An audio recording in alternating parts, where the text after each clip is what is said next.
Hi everybody, welcome back to Maple and Roots, and today I'm really excited to kind of focus our attention on one of the units from Gather Round Curriculum.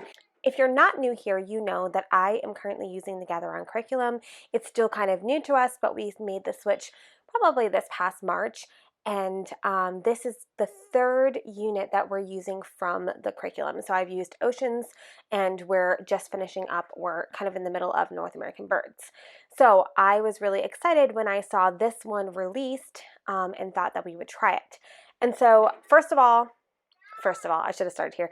If you're new here, you're going to hear background noise from my kids because there are 5 of them home currently, and that's just how life is. We don't even have a homeschool room, let alone a place to film quietly. So right outside this window are my children playing. And that door right there, somebody's going to bust through it in probably 2 minutes.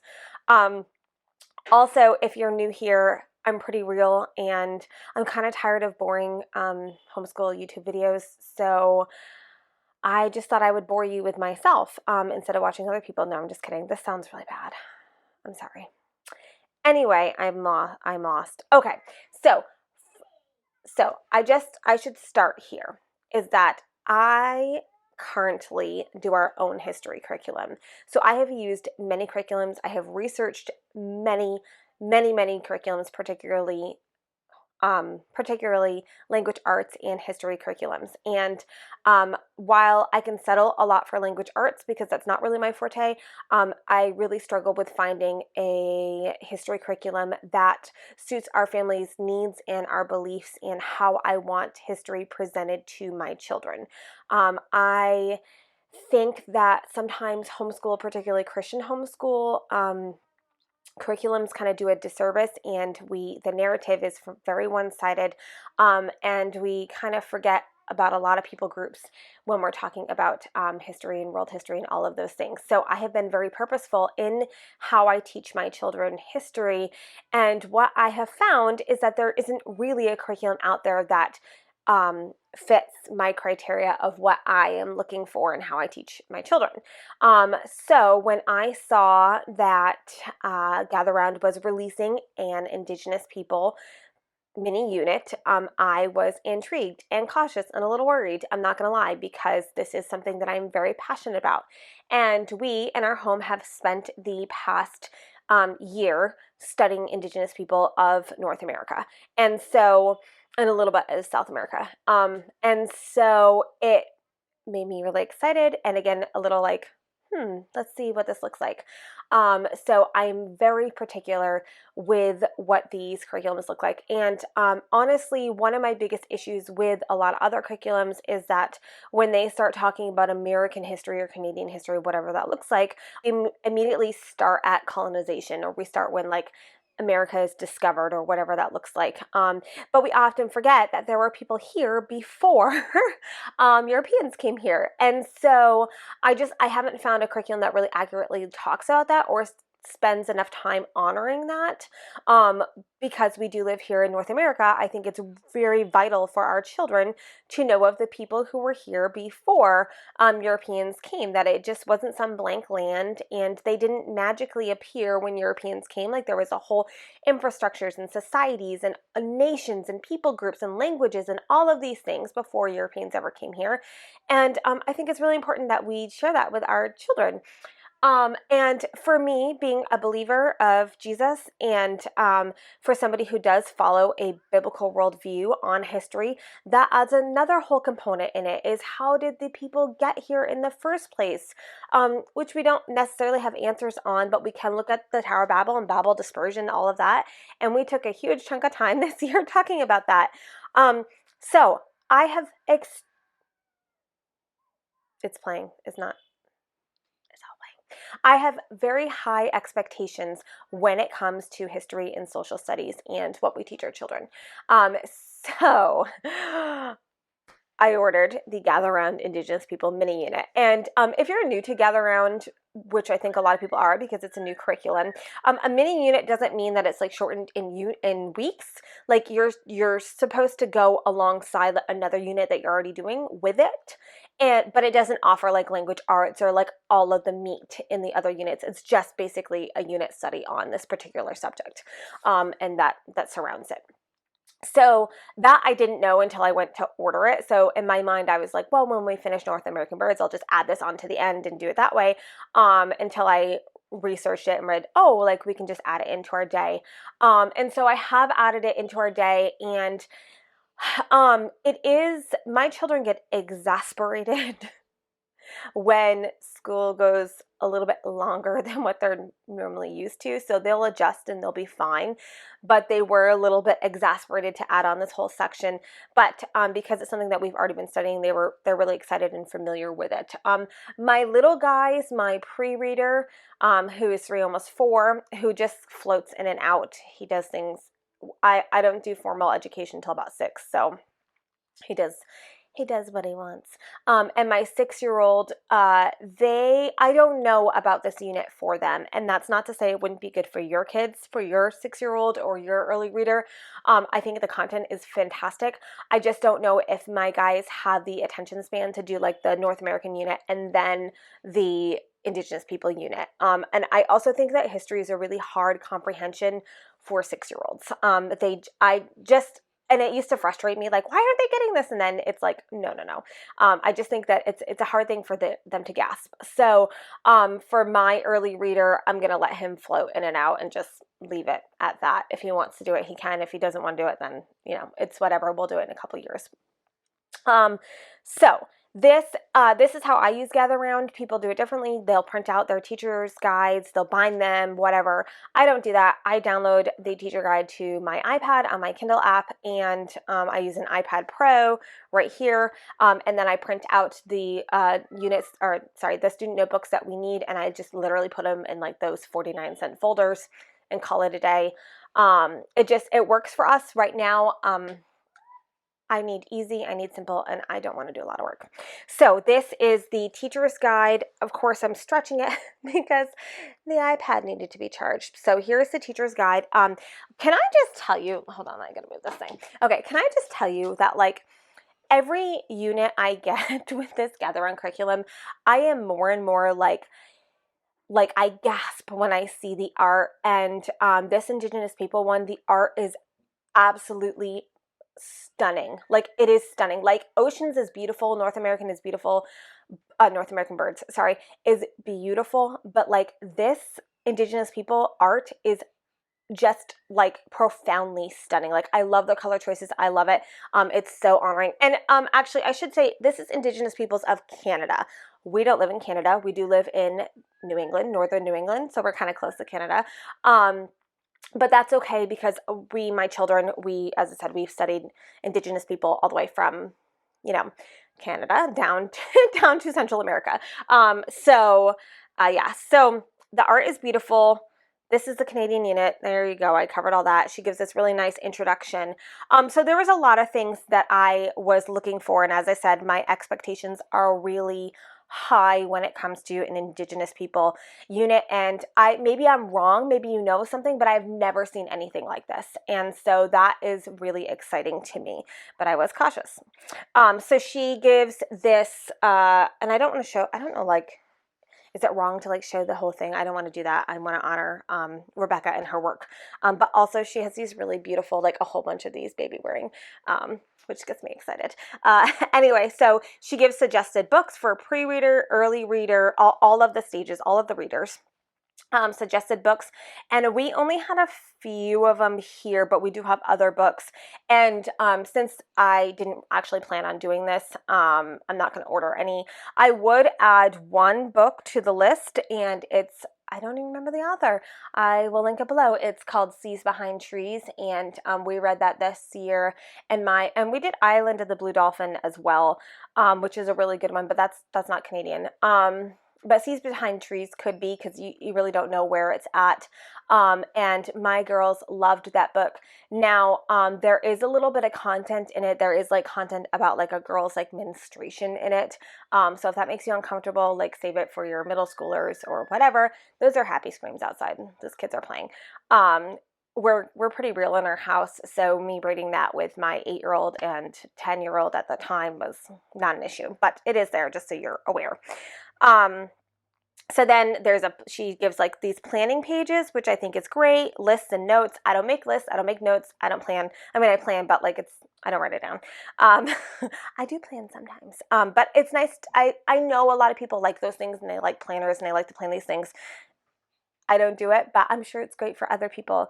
And then she gives the introduction. And so there's a lot of key things that I was looking for in this. So one thing that has been added to this is there's like a little prayer up at the top, which is nice. Hold on. Someone's going to come in and don't worry, he's going to be really quiet and he probably looks like he's homeless. So maybe not. Okay. So the first thing that it does, it goes into this whole like history on like what do we call the Indigenous people of Canada? Do we call them First Nations? Do we use the Indian word? Where did that word come from? What do we use? And so for this curriculum, it settled on the Indigenous people, and because this is what the curriculum calls for, this is what I will call them. And then it talks about how there's over 600 Aboriginal ethnicities in Canada alone, and 60 languages. Like that's a lot. So it's not just like one like country. Like this is lots and lots and lots and lots, which is something that I think every person should learn.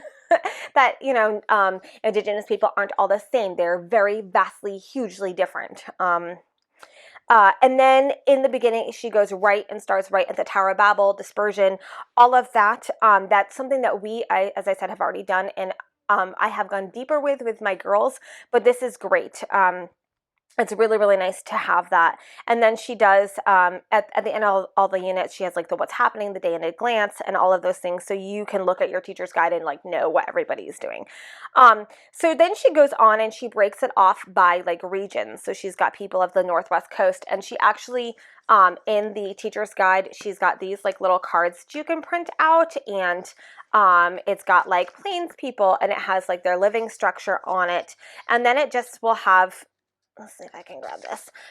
She just has like then and now notes on the back of it, which is really cool to have. And so what I do with these is I just kind of put them on the table. The kids like to read them, but it's nice when we're focusing on this one particular people group to take it out and just have it and look at it. So she talks about just the different things about that particular people group. And in a lot of the they're not chapters, but in a lot of the days, she'll then go into what does the Bible say and kind of tie it in with scripture, which is really nice, especially when you're talking about other religions and spirituality, and especially when you're talking about like how to pray for a people group now.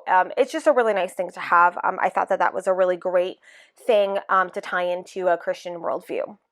And if you don't know, like Gather Round is a very highly Christian curriculum. In fact, I don't know if I would recommend it for somebody who is not a believer of Jesus, because I think it'd be really difficult for them to use. But for us, this is great. Like, we love it. That's one reason why I've chosen Gather Round, is because it is an evangelical Christian curriculum, which is important to me, especially when we're talking about science and history and all of those things. So she shows where they are on the map, which is really important. And so cool. Like, okay, I'm reading this. I'm like, okay, cool. Like, we're talking about people, the different people groups. We're giving honor to their names and their languages and their customs.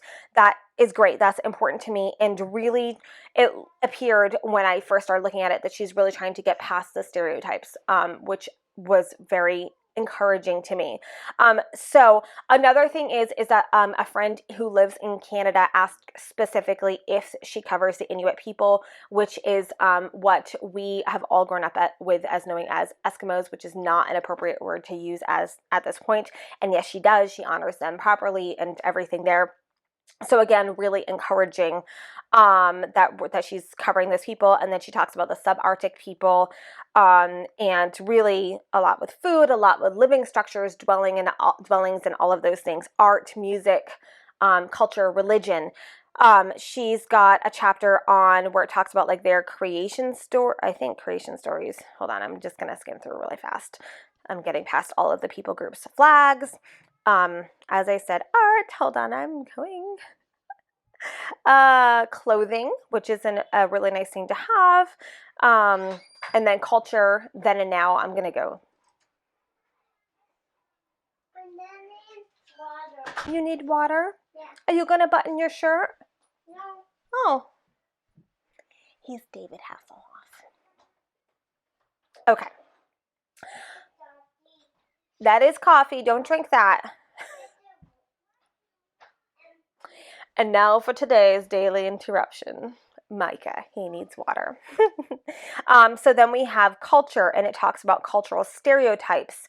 Really important conversations to have with our children, especially like for me, and I actually have this in another video that I recorded that I haven't uploaded yet. And this gonna make her Asher have water and Lila. You're gonna make sure Asher and Lila have water? Okay. Hey. That was very kind. You can keep the water outside while Mama's doing the video, okay? Okay. There we go. Okay.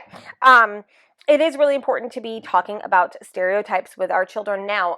And especially if you are people who are really Charlotte Mason based tend to use a lot of older books. And in those older books, there is a lot of stereotype and honestly racism when it comes to Indigenous people. And so we need to be having these conversations with our children. It's important. Symbols and music, she talks, I know, further on about even like appropriate things to wear. Okay, so yes, so she does go into the creation accounts, which is something that we also covered here. Actually, I had my children, they actually like wrote their own like creation stories. They were really excited about that and beliefs. And so that was really cool. And then it talks about what the Bible says. And then she has a whole chapter, which was really exciting, on contributions and developments. I thought that was awesome, like really cool to talk about and have those conversations. It's got medicine, transportation, all of these things, super awesome. And then she does talk about first encounters with different cultures and with the Europeans and all of those things. So it's an important conversation to have. And sometimes these are really hard conversations to have. Like how do you teach your children, like your sweet and innocent children, about like the Trail of Tears? Like how can we honor and talk about that? It is really hard to have these conversations with our kids. It's hard to communicate those things. It's hard. Not even just with Indigenous people. It is hard to talk about with our children about slavery and why one person's life isn't valued like another person's life. But we have to have these conversations, and we can't just avoid them because they're hard. Because when we know better, we do better, and we absolutely want our children to know better and to do better as a society on a whole and how we treat people. It also talks about, it goes on to about the reservations and the schools. And I don't want to give away like all of the content in here because I don't feel like that's right, but she really does talk about discrimination, treatment of women, all of those things. And it's really important. And then reconciliation. How do we treat people now? What is the way that we can honor them? And all of those things. And this is important to have, and we need to be having these conversations.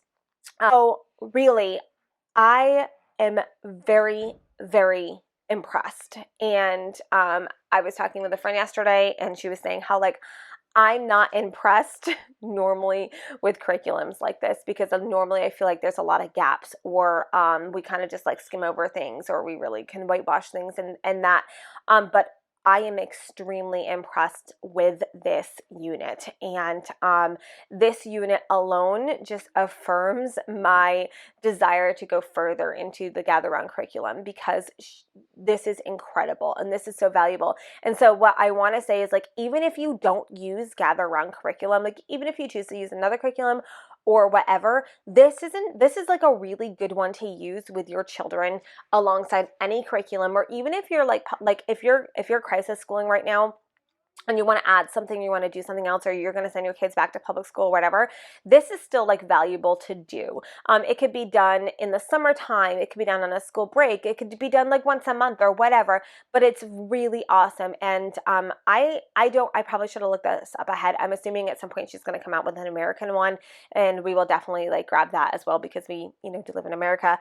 But it is just so well done. And Rebecca really thought of all, like everything in it, from Babel to now, to from terms we use to reconciliation, to focusing on some of the people groups. And so we can get familiar, we can see the vast differences, with them, to terminology. So there's a whole, this is from the upper elementary school. She does a whole like vocabulary, a whole vocabulary thing where the first four ones are empathy, Indigenous people, Canada, and Tower Babel. Like those are really good vocabulary terms to have. Empathy, my kids didn't, they were like, well, what's empathy? And we were able to have this conversation and talk about it, not just when we're talking about Indigenous people, but we can talk about empathy when we're talking about our siblings. And sorry, a little passionate. So that is a really fantastic, and I really don't feel like there's a whole lot of gaps here. I really have like nothing bad to say about it. Like I don't even have any like, well, you could do this or you could do this better, or like that, anything. I just think it's like really, really well done. When something leaves me speechless, is pretty good, because I usually have opinions on everything. I'm told that's like, I mean, I always have opinions. So, it's really that good, okay? In all of, except for I think the pre-reader, in all of them, there is a timeline, and so you can put it up on your wall. We have no wall space because we just live in a small house, or you can just keep it in your notebooks. And so for the younger kids, they basically will cut out pictures and glue them into the timeline, and then the older kids can like write them in. And so that is awesome. I love timelines. I think it's great physical representation, especially when you're talking about your younger kids, your 7-year-olds, your 6-year-olds, to be able to see that here we are now. I usually will be like, here's the beginning, here's Jesus, here's when Jesus was born, and then here we are now. And it can usually sometimes help for them to visually see that, although it does take a long time to learn that. I pulled out some sheets so we can talk about it a little bit more in the student notebooks. And the other thing is, so like my friend that I was talking to yesterday, like she's an unschooler, like she is a passionate unschooler, okay? So really, you could use this curriculum and just use the teacher's guide like as a book that you read with your children, and not even do the notebooking. The notebooking is awesome. Don't get me wrong, it is super valuable. It's really great. We are definitely doing it. But if that's more your MO, like if you're really, really child-led, or maybe you don't want to add on more book work or whatever that looks like, you could definitely, like, it is worth the $34 USD to just have the teacher's guide, because the content is so rich and so awesome. So going further, we have, hold on, if I can like get the paper out. See, she's talks about more of the vocabulary word. And the other thing that I liked about this versus the other units that I've seen is that this has just a little bit more art in it. And we've done a lot of Indigenous art this year, but like this is awesome. Like upper elementary school wants them to make like a mask, which is really cool, and I'm sure we'll definitely do it because my kids love things like that. I'm not artsy, I'm not crafty ever. In fact, I really miss I can't even call her a teenager anymore because she's almost not a teenager, but I really miss my young adult at home, because she would always be like, hey, can I do art with the kids today? And I'd be like, yes, please, because it's just not, I'm just not, I don't know. I just don't think that way. So I thought that was really great. And yes, a lot of note-taking things, a lot of answering questions. This is from the pre-reader. It's like a flag that they make, which is really cool. I'm just going to go through this really quickly. This is like questions to go over with your pre-reader. Like, tell me something interesting you remember about the Inuit.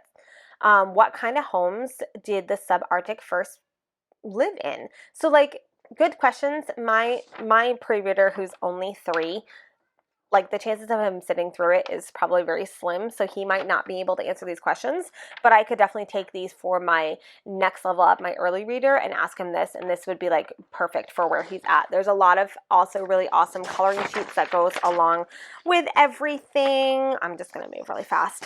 I did notice there was a couple things with printing. There was a couple, like when I printed it, some of the instructions like are either missing a word, or the like picture is placed wrong over the words, but I can't say, I think that that's my printer. I don't think that it's the curriculum itself. So just so you're aware, I'm pretty sure it's my printer though. This is really cool. Like build a boat with tinfoil, popsicle sticks, paper, or even dough.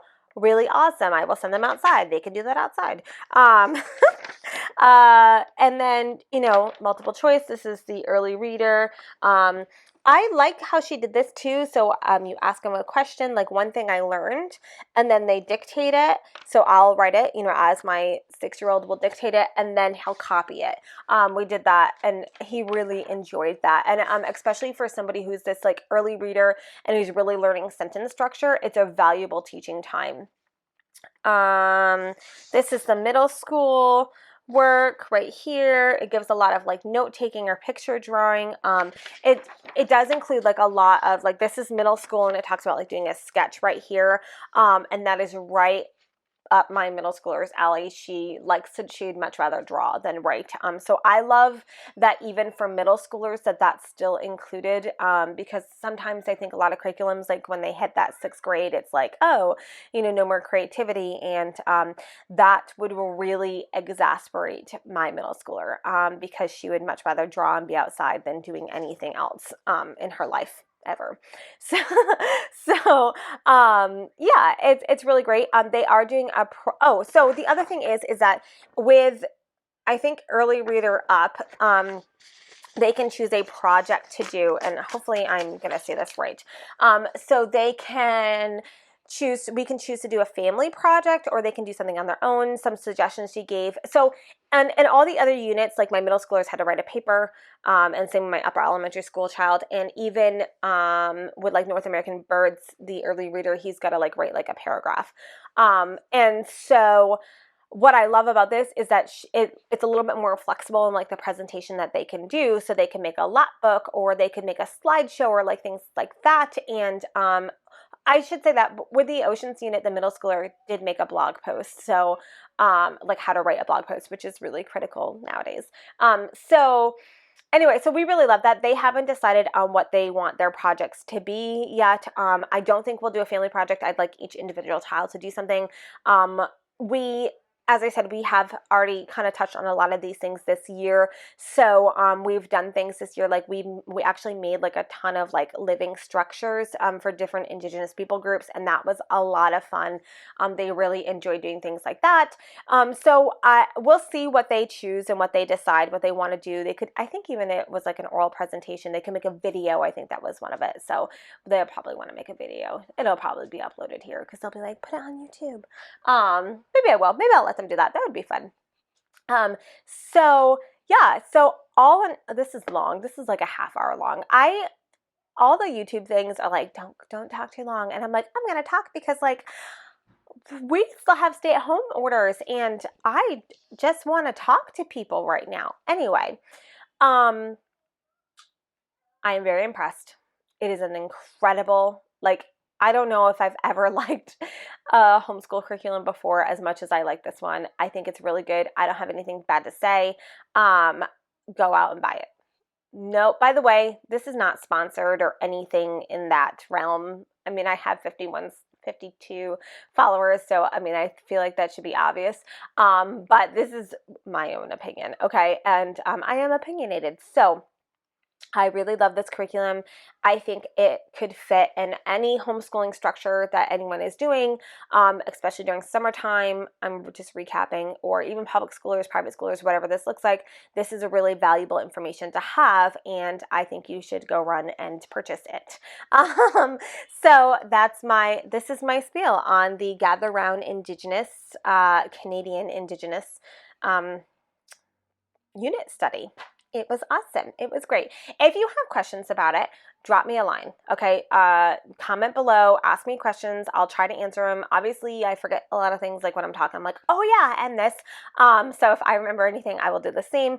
But seriously, if you have questions, drop them below. Send me a message on Instagram at Maple and Roots, and I would love to talk further about it.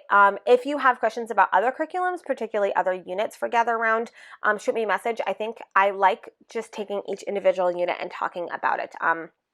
It's kind of fun, and it keeps a lot of things like fresh for us. So yeah, thank you for joining me. Don't forget to, if you haven't done so already, please subscribe now and ring the bell for notifications of all my future uploads.